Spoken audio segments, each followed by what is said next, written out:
Do you ever feel like you're doing everything wrong? Like you're just not able to take all that great productivity advice people are giving you? Like it just doesn't work for your situation? Well, I'm going to tell you about the year I did everything wrong. The year that I didn't use any of that great productivity advice because I couldn't, because my situation didn't allow for it. Like you, my year, last 18 months was, completely upended by the pandemic. And that resulted in our family moving around some. And so, because of that, there's just a lot of productivity advice that is really standard out there that I could not take. And yet, I had one of the most productive years I have ever had. And so, I wanted to share with you, some of the things that I did that I put into practice that I think were really able to help me maintain productivity, even when I wasn't following that, perfect productivity advice. What advice am I talking about? Well, things like work ergonomically. I just often wasn't in a place where I could. I spent 6 months working on a $10 folding IKEA chair that was not comfortable. Sometimes I didn't have a desk. Sometimes I was working in a closet. Lots of different situations, right? But I couldn't just work ergonomically, have this perfect ergonomic chair, etc. Things like working with your chronotype. I mean, this is something I talk about a lot, and I think it's really great when we can work with our natural rhythms. But I couldn't. I was in a different time zone than I was working in, and so those time zones were pretty different. That meant that I had to really mindfully adjust that so that I could work. Talking about things like having a stable workplace, right? Like a desk where you work that you go to that is like the place that you work.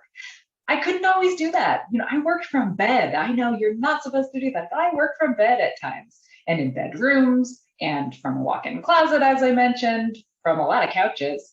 I didn't have that stable place.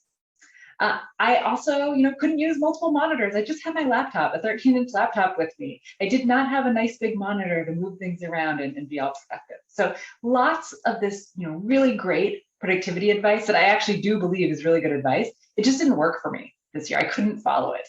And so I want to share with you some things that I did to really help maintain productivity, even in the absence of being able to follow that standard productivity advice. So the first thing is that anytime I was someplace new with my family, we made sure to survey the situation and make a plan. So where is each person going to work? Where are the workspaces and school spaces going to be so that we're not in each other's areas, so that we all have a zone? We need a plan. We need to know the ground rules.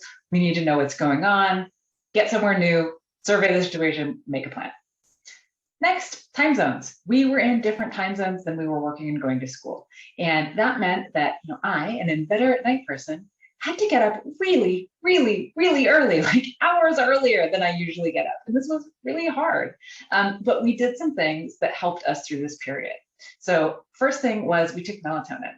So melatonin to help us sleep, even though we weren't on our natural rhythm, to sort of get us on a more natural rhythm. We used daylight lamps so that when we woke up in the wee hours of the morning, we could simulate daylight so that it would coerce our bodies into waking up. And we kept a really rigid sleep schedule. So even on weekends, we were keeping a really constant sleep schedule because we knew it wasn't our natural schedule. And so it had to be really consistent for us to maintain it. Now, next, I did what I call creating a mobile office. So I mentioned I wasn't always able to work in a stable location, but I knew I needed some stability. And so I created kind of a mobile office or a work caddy. And a mobile office is way too much for what I'm even talking about. What I mean is this: I had a tote bag, and in that tote bag, I had my laptop, a notebook, a pencil, and a mini whiteboard. And that's it. That's all I had. That is what I worked with. But when I could move this around from location to location, I was able to kind of recreate a little office for myself, no matter what the circumstance was. Next, we created visual schedules. So everyone is in the same place, all at the same time, all the time, just like you, right? And we needed visual schedules to make sure that we weren't just in each other's business constantly and all the time. So every week I made a schedule, who's in classes when, who's in meetings when, so we can all see it, so nobody's interrupting each other. The other thing that we did was try to maintain as many routines as we could. So even not in our normal environment, were there things that I could do that were the same or that I could adjust to sort of maintain that routine, even if the routine itself is different. So these are things like I kept a pretty normal work schedule. Like I worked, 8, 9 hours a day. I still made these videos on Mondays and wrote a blog post on Mondays. I still got done every day in time to cook dinner. I didn't work on evenings or on weekends. I kept that kind of stable work routine. And there were other routines that I just couldn't do anymore. Like I usually go for a run right after I'm done working. That's kind of my post work ritual. But I found that I just couldn't run during the pandemic because I can't run wearing a mask. I just feel like I'm going to die. And so I just didn't. I couldn't. I replaced it with after work yoga. I'm going to go back to running now that my kids are going back to school and we're back in a stable place again. But I was able to replace a routine with something else that worked for the new environment. So thinking about your routines not as being so rigid, but how can you alter them so that they fit your new circumstances? And then finally, just something that we did over and over again. We did this pre-COVID, we'll do it post-COVID, but it was really important during COVID and still is to have a kind of common theme of communicate, experiment, iterate, and repeat. So what this means is things are always changing. They're not always going to be great. And we want to be able to ask 3 questions on a regular basis. So what's going well? And what can we do to double down on that, right? What's not going well? Let's surface the things that aren't going well so we can talk about it. And then third, how can we try to improve what's not working?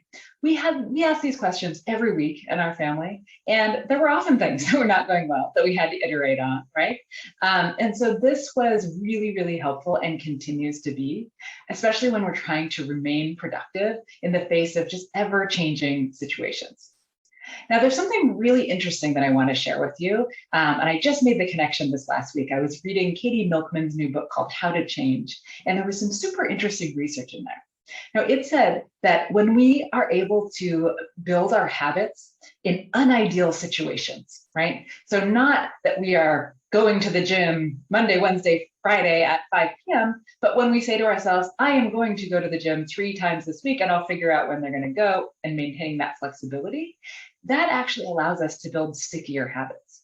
So I just got to thinking, well, I wasn't able to maintain all my current routines, but I was able to modify them.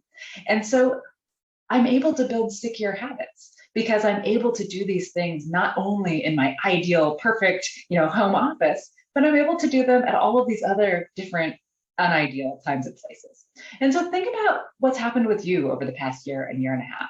Have you built some habits? Have you changed some practices? Whatever you managed to do, just think about how those habits might actually be stickier because of the situation we were in, because it wasn't perfect.